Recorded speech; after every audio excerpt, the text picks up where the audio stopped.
Hello viewers, welcome to Nok TV. The new story that I am going to explain is Hunger and Population Explosion, written by Anna Mackenzie. She was born in 1963 and she belongs to New Zealand. She was a good New Zealand writer. The story that I am going to explain is about the hunger and population. What is hunger and what is population? Both are known. देखें title देखें, hunger and population, and यहाँ conjunction है. Conjunction का पूरी English में एक ही काम है कि दो एक जैसी चीज़ों को कनेक्ट करता है, जोड़ता है, कनेक्ट करता है. खा वो दोनों नाउन हैं, दोनों प्रोनाउन हैं, दोनों वर्ब हैं, दोनों एडजेक्टिव हैं, दोनों एडवर्ब हैं, दोनों फ्रेज हैं, दोनों क्लॉज हैं. ये दो एक जैसी चीज़ों को जोड़ता है और ऐसे ही यहाँ इसने किया है. हंगर एंड पॉपुलेशन की बात हो रही है, दोनों को एंड से मिलाया गया है. क्या बात हो रही है? वो बात हो रही है एक्सप्लोजन की.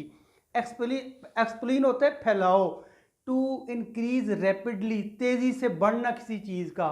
एक्सटेंशन भी कहते हैं उसको, फैलाओ भी कहते हैं. तो इसी एक्सपेंशन भी कहते हैं इसको, फैलना. यानी कि दोनों चीज़ें फैल रही हैं. देखिए आबादी भी फैल रही है, इसके साथ साथ हंगर भी फैल रही है. दोनों चीज़ें बढ़ रही हैं और दोनों के बढ़ने को ही उसने एक्सप्लोजन कहा है. फैलाओ, rapidly change, rapidly increasing in the population as well as in the hunger. Hunger की डेफिनेशन क्या है, पॉपुलेशन की डेफिनेशन क्या है, यही इस चैप्टर में हम पढ़ने वाले हैं. इससे पहले आपको हंगर की डेफिनेशन क्या है, देखें. हंगर की डेफिनेशन उसने दो आपको बताई है.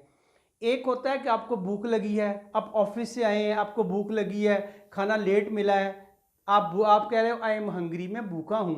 तो ये hunger for the time being है, वक्ती तौर पे है. आपने रोज़ा रखा हुआ है, आप सुबह से शाम तक, आपको दोपहर को भूख लग गई है तो शाम तक आप भूखे रहेंगे. ये हंगर जो है फॉर द टाइम बीइंग है. This is not hunger here in this chapter. इस चैप्टर में हंगर के वाइडर मीनिंग है, बहुत वाइडर मीनिंग है. यहाँ हंगर से मुराद है फाका कशी, या हंगर से मुराद है स्टारवेशन, या हंगर से मुराद है फेमन, कहत. यानी कि खाने को होना ही कम.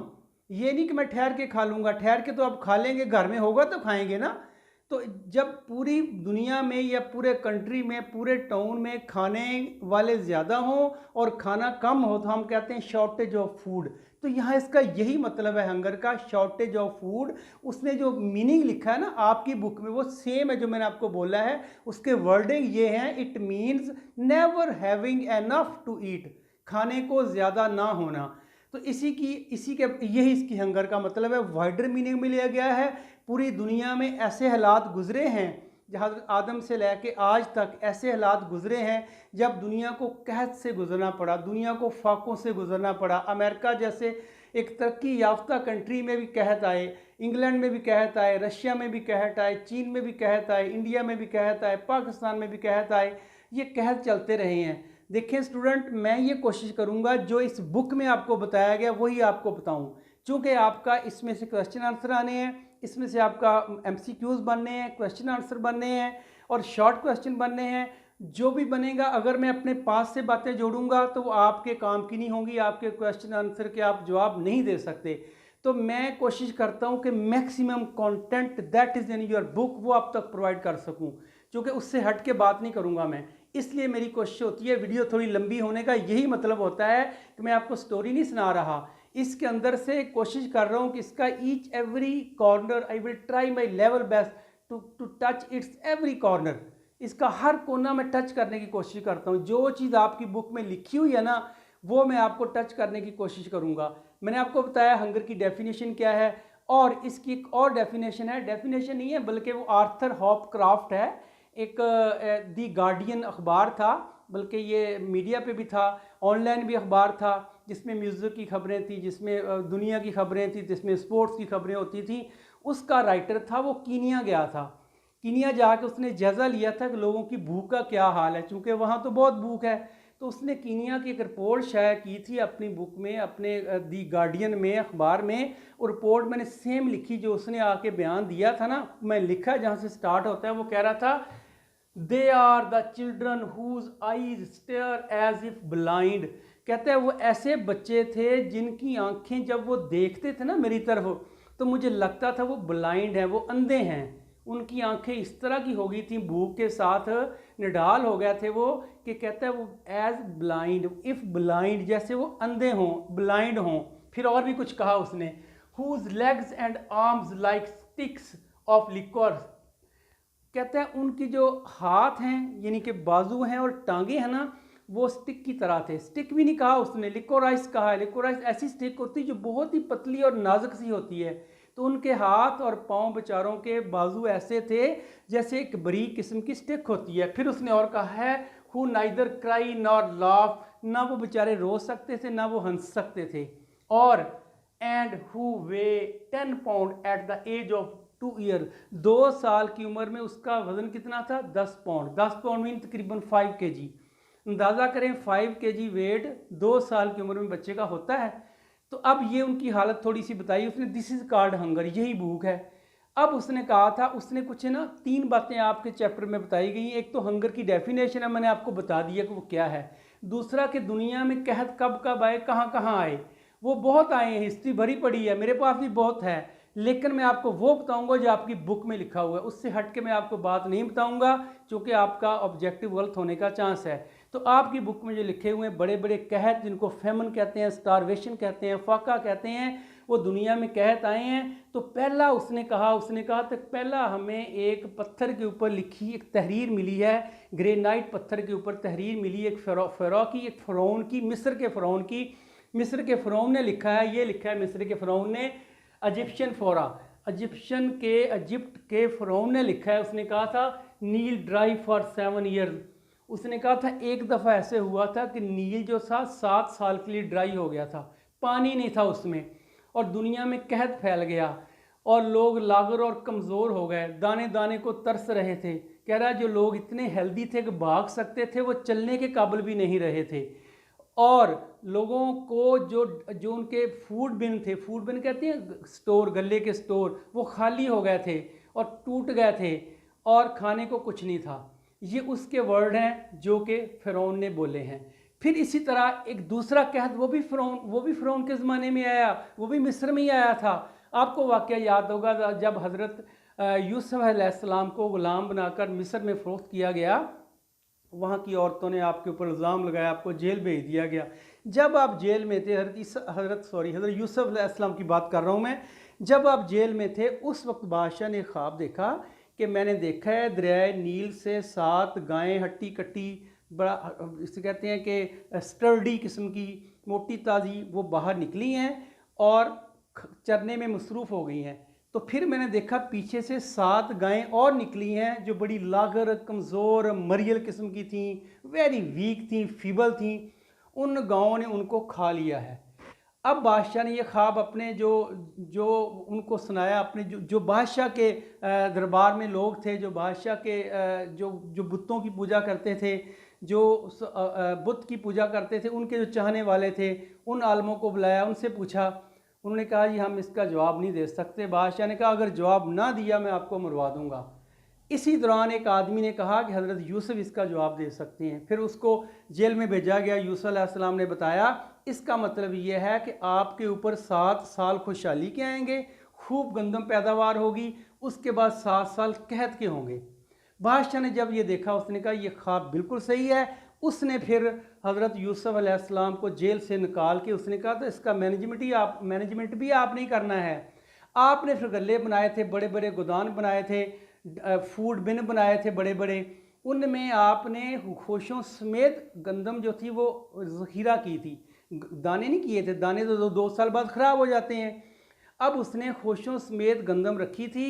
7 साल पहले उसने कहा था कि आप 7 साल इतनी पैदावार होगी, गंदम को आप पत्थर के ऊपर भी फेंकोगे वहाँ भी उग जाएगी वो। तो लोगों ने खूब गंदम काश्त की, गले भर लिए आपने। अगले 7 साल फिर कहत रहा था। और आपको ये पता है कि हज़रत यूसुफ अलैहिस्सलाम के भाई मिस्र में फ़लस्तीन से आके मिस्र में वो भी आपसे गंदम लेके जाते थे। ये आगे लंबी स्टोरी है। कहना ये चाह रहा हूँ कि ये दूसरा कहत था जो उस वक्त आया। उस वक्त भी 7 साल के लिए नील में पानी नहीं आया था और लोग फाकों मारने लग गए थे। इस तरह उसका इंतज़ाम किया गया था। तीसरा बड़ा कहत जो दुनिया में आया वो था यूरोप में। कह रहा है जब ईसा अलैहिस्सलाम की पैदाइश से 1800 साल तक उसके अंदर 350 कहता है फेमन आए। 350 फेमन रिकॉर्ड किए गए हैं। 350, ज़रा 350 को 1800 से डिवाइड करें तो एवरेज बनती हर 5 साल बाद एक कहत आता था, यानी हर 5 साल बाद एक फेमन आता था, एक स्टारवेशन आता था, फाका आता था लोगों पे। लोग जो थे वो खाने को तरस रहे थे, दाने दाने को तरस रहे थे। और उसके बाद कह रहा है कि नेक्स्ट जो वो इंग्लैंड में एक फेमन आया था। कहते हैं इंग्लैंड में हर 10 साल के बाद एवरेज एक कहत आता था, एक फेमन आता था। लोग जो थे वो किस तरह गुजारा करते थे, लोग भूखों मर रहे थे। फिर उसने कहा था एक चाइना में आया था, उसने चाइना की एग्जांपल दी है। China had 90 major famines in 1 century. एक सदी में चाइना में उसने कहा था 90 के करीब बड़े बड़े कहत आए, बड़े बड़े फेमन आए, बड़े बड़े स्टारवेशन आए, फाके आए। उन फाकों में 9.5 मिलियन पीपल वर डाइड, तकरीबन 9.5 मिलियन पीपल लोग जो थे वो मारे गए थे। फिर उसने कहा था कि रशिया में फेमन आए थे 1921 से 22 तक, उसमें भी कह रहा है कि millions of people were killed in that Feynman. उस फेमन में भी मिलियंस के करीब, उसने सेवरल मिलियन कह दिया है, कई मिलियन लोग मारे गए। कब आया था? 1921 से 22 तक, रशिया की बात कर रहा हूँ मैं। बंगाल में उसने कहा था कहत आया था। मैंने बताया ना कहत और बहुत है, हिस्ट्री भरी पड़ी है, लेकिन I am going to tell you that is in your book. तो बंगाल में आया था, 10 मिलियन पीपल इसमें मारे गए थे। और फिर उसमें कहता था ये बंगाल में 1969 से 70 के अंदर आया था, यानी बंगाल जब हमसे अलग हुआ पाकिस्तान से 1971 में, उससे 1 साल पहले बंगाल में ये हाल था। फिर एक आया था बॉम्बे में। बॉम्बे में 1942 यानी पाकिस्तान बनने से पहले की बात कर रहा है। कहता है बॉम्बे में 1 million starved of death record की गई थी, 1 मिलियन के करीब लोग मारे गए थे। और कहता है when the rice crop failed, और जो राइस की फसल थी वो बुरी तरह नाकाम हो गई थी, बिकॉज ऑफ डिजीज़ होगा, कोई वजह होगी, क्योंकि वहाँ का डिपेंडेंट ही वो लोग राइस पे और गंदम पे हैं। 2 चीज़ें अगर उनके पास हैं बर्रे सगीर के पास तो वो ज़िंदा हैं, दोनों में से एक भी ख़राब होगी तो उनको स्टारवेशन होता है। ऐसे ही यहाँ हुआ। फिर लास्ट वन उसने कहा था इंडिया में एक और कहत आया था, वो कब आया था? पाकिस्तान बनने के बाद 1965 की जंग से थोड़ा सा पहले, वो 1964 से 65 तक। कहता है ये दुनिया का बदतरीन कहत था, बदतरीन फेमन था सेंचुरी का, जिससे इनके बहुत से लोग मारे गए थे। अब कह रहा है ये फेमन तो आ गए, मारे गए, आते क्यों हैं? दूसरी बात, पहली बात हंगर आ गई, दूसरी है पॉपुलेशन। ये वजह है कि उसने कहा था कि खाने वाले लोग जब ज़्यादा हो जाएंगे और खाना कम हो जाएगा तो ज़ाहिर है खाना पूरा नहीं आएगा, तो लोग फाको होंगे। अब ऐसा होता क्यों है? रीज़न क्या है इसकी? वो रीज़न मैंने लिखी है कुछ, क्योंकि रीज़न आपकी बुक में दी हुई है। मेरी कोशिश है कि वही लिखूं जो बुक में है। तो बुक में उसने कुछ पहली रीज़न लिखी है, उसने कहा था मोर पीपल लेस फूड, जो मैं आपको बता चुका हूँ कि खाना कम है और लोग ज़्यादा हैं। भाई ये घर में 10 लोग रह रहे हैं, उनको 10 रोटियां मिलती हैं, 1-1 रोटी आएगी ना उनको। अगर वो 2 मेहमान आ जाएंगे तो आधी आधी, या उससे भी अगर ज़्यादा मेहमान आ जाएंगे खाना कम हो जाएगा। आपने एक और पोइम पढ़ी थी, say this city has 10 million souls. ये पोइम है W.H. ऑर्डन की लिखी हुई। इसके बैकग्राउंड में जर्मन है। जब वर्ल्ड वार 1 में जर्मन को शिकस्त हुई, जर्मन को निकाल दिया गया, हिटलर ने निकाल दिया, तो वो बेचारे रिफ्यूज के लिए, पनाह के लिए अमेरिका गए थे कि हमें पनाह दे दें, हम आपके तहदी रहे हैं। तो अमेरिका वालों ने वहाँ एक सेंटेंस बोला, आपकी पोइम में लिखा हुआ है, कहता है अगर ये हमारे आ जाएंगे घर में, घर से मुराद अगर ये अमेरिका में आ जाएंगे तो ये हमारा खाना भी चोरी कर लेंगे। चोरी करने का मतलब था ये खा जाएंगे हमारा खाना और हम भूखों मरेंगे। और उससे पहले 1930 में जो अमेरिका था वो एक बहुत बड़े कहत का सामना कर चुका था, लोग गर्दनें काटने पे मजबूर हो गए थे। तो इस तरह का जब कहत आता है फिर आपाधापी होती है, फिर किसी को कोई देने के लिए तैयार नहीं होता। अब कह रहा है कि इसकी एक ये वजह है। दूसरी वजह मैंने लिखी है disaster of crops because of disease. फसलें तबाह हो जाती हैं, फसलों को बीमारी ऐसी लगती है, फिर फसलों में जब पकने के करीब होती हैं कोई बीमारी ऐसी आती, कोई हवा ऐसी चलती, सारी फसलें ख़राब हो जाती हैं। तो कह रहा है वो फिर फसलें मार्केट में नहीं आती, खाना मार्केट में नहीं आता। आजकल और बात है, आजकल तो मीडिया इतना है, आजकल तो ट्रांसपोर्टेशन का इतना है लेकिन उस वक्त नहीं ऐसा होता था। अब कह रहा है अब तो काबू भी पा लिया गया ना, वो आगे रीज़न भी आ रही क्यों काबू, कैसे काबू पाया है। अब तो अगर पाकिस्तान में गंदम नहीं है तो किसी और कंट्री से मंगा लेंगे, किसी और कंट्री में है तो पाकिस्तान से मंगा लेंगे। अब पॉसिबल है। उस वक्त ऐसा नहीं होता था। अब कह रहा दूसरी वजह उसने कहा था फसलें तबाह हो जाती थी। तीसरी वजह उसने कहा था लेक ऑफ रेन, क्योंकि बहुत सी फसलों का इन्हिसार जो है जो पहाड़ों की स्लॉप पे हैं, जो डेजर्ट में हैं, वो रेन पे डिपेंड करती हैं। अगर बारिश टाइम पे नहीं होगी तो फसलें नहीं होंगी, फसलें नहीं होंगी तो खाएंगे क्या? That is Feynman. वही फेमन होता है, वही स्टारवेशन होती है। लास्ट वन है difference between birth rate and the death rate. ये उसने बड़ी अहम बात की है। कह रहा है कि हमारे डेथ रेट में और बर्थ रेट में फ़र्क है। देखिए, अगर दुनिया में डेली के अगर एक हज़ार आदमी मरता है तो 1000 पैदा होता है, तो पॉपुलेशन सेम रहती है। लेकिन अगर पैदा हो रहे हैं 2000, मर रहे हैं 1000, तो इसका मतलब 1000 हर साल बढ़ रहा है, 1000।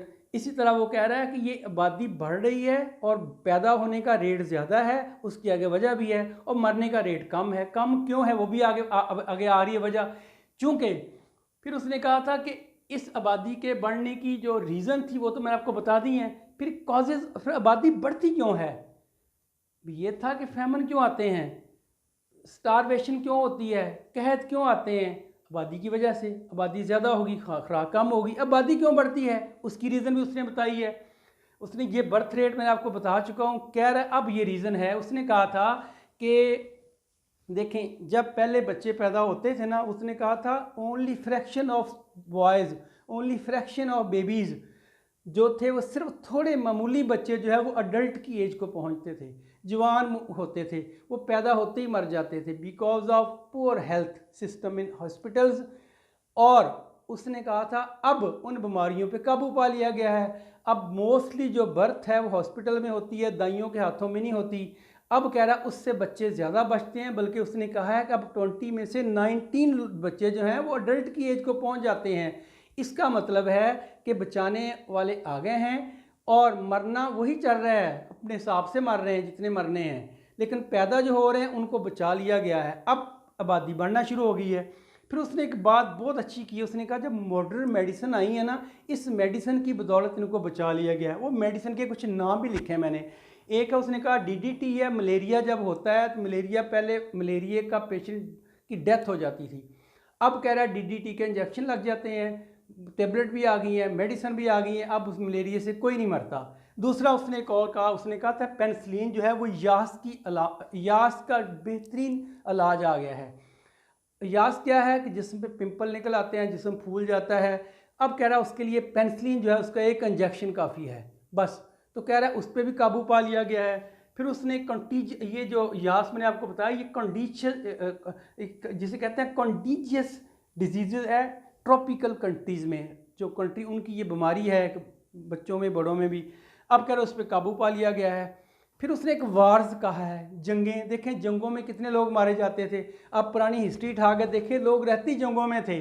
और जंग कैसे होती थी? फेस टू फेस बैटल, आमने सामने, छुरी के साथ, बर्शी के साथ, भाले के साथ, तलवार के साथ। लेकिन अब ऐसा नहीं है। उन जंगों में लोग बहुत मारे जाते थे। वर्ल्ड वार 1 देख लें, वर्ल्ड वार 2 देख लें, बैटल ऑफ हेस्टिंग देख लें, उसके बाद यूरोप की लड़ाइयाँ देख लें, अरब की लड़ाइयाँ देख लें, उसके बाद आप रोमन की लड़ाइयाँ देख लें, पर्शियन की लड़ाइयाँ देख लें। लड़ाइयों से भरी पड़ी है। चंगेज़ खां का दौर देख लें, हिलाकू खां का दौर देख लें, आपको लड़ाइयों से भरा नजर आएगा। कहता लोग मर जाते थे, आबादी खुद ही कम हो जाती थी।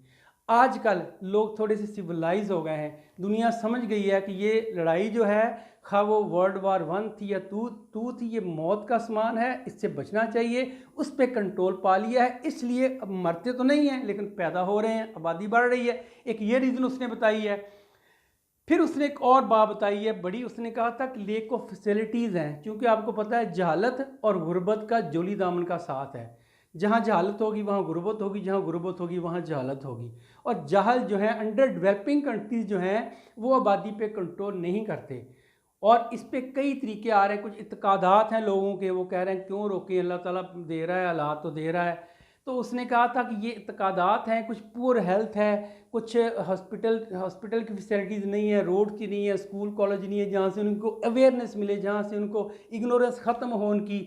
ऐसे कोई अदारे नहीं हैं, और ऐसे अदारे तो हैं लेकिन इफ़ेक्टिव अदारे नहीं हैं। तलीम होना और बात है, इफ़ेक्टिव तलीम होना एक और बात है। इफ़ेक्टिव तलीम और तलीम में ज़मीन आसमान का फ़र्क है।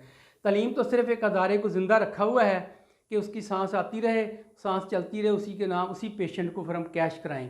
अंदर कुछ नहीं है तालीम के। वो कह रहा है कि इफेक्टिव एजुकेशन होगी, लोगों को शऊर आएगा, आगाही आएगी, इग्नोरेंस ख़त्म होगी, लोगों की अवेयरनेस आएगी, तो लोग जो थे फ़ी कपल 2 बच्चे उसने कहा था, फ़ी कपल अगर 2 बच्चे पैदा होंगे, कह रहा है आबादी को कंट्रोल किया जा सकता है। फिर लास्ट में उसने एक सेंटेंस लिखा है, उसने कहा हम एक्सपोर्ट करते हैं। देखिए जो गरीब कंट्री है ना बेटे, वो एक्सपोर्ट करते हैं, उनके पास इंडस्ट्री नहीं होती, मशीनें नहीं होती। कपास है फॉर एग्जांपल, हम लोग कपास रॉ मटेरियल बाहर एक्सपोर्ट करते हैं और वहाँ से कपड़ा हम लेते हैं। इनकी दोनों के रेट का ज़मीन आसमान का फ़र्क है। एक औने पौने दामों हम लेते हैं, फिर देते हैं, फिर महंगी चीज़ें वापस लेते हैं। अगर एक मुल्क अमीर है, उसके अंदर इंडस्ट्री लगी हुई है, वहीं वो बनते हैं, वहीं कपड़े बनते हैं, तो वो ज़्यादा जो बाशऊर होगा, ज़्यादा बाशऊर होगा तो उसके लोग ज़्यादा पढ़े लिखे होंगे, ज़्यादा पढ़े लिखे होंगे तो वो एक कपल 2 बच्चों का इस पर अमल करेंगे, ख्याल रखेंगे। और लास्ट में उसने एक कंक्लूजन दिया है, जो आपकी बुक का लास्ट सेंटेंस है वो मैंने लिखा है, last sentence of your book. लेकिन उससे पहले बता दूँ, उसने कहा था हज़रत ईसा के दौर में जो आबादी थी ना, वो 200 से 300 मिलियन के अंदर अंदर थी। आज जो है वो 3000 मिलियन के राउंड अबाउट है। कह रहे इस पर हम काबू पा सकते हैं। कहता है इतना आसान नहीं है, लेकिन एक चीज़ बड़ी आसान है, वो उसने आखिरी सेंटेंस में लिख दी है, वो ये है, we should make every effort, हमें हर कोशिश करनी चाहिए। क्या कोशिश करनी चाहिए? To encourage the limitation of families, ख़ानदानों को लिमिटाइज़ करने की, ख़ानदानों को लिमिटाइज मतलब थोड़ा करने की। हमें अपने ख़ानदानों को डिक्रीज़ करने की पूरी कोशिश करनी चाहिए। हर बंदा अपने तौर पे ये कोशिश करे, हर कंट्री अपने तौर पे ये एफर्ट करे, हर इलाका, हर टाउन, हर कस्बा। जब ये लोगों को आगाही आएगी, जब लोगों को शऊर आएगा, तो बर्थ रेट और डेथ रेट बराबर हो जाएगा। जब बराबर होगा तो फूड उतनी होगी जितनी लोग हैं, और जितने लोग हैं उनको फूड पूरी मिलेगी, and they will not be poor for the further time. अब वो गरीब नहीं रहेंगे। तो व्यूअर, इसके साथ ये स्टोरी अपने इख्तिताम को पहुंचती है। Thank you very much for watching my video till last.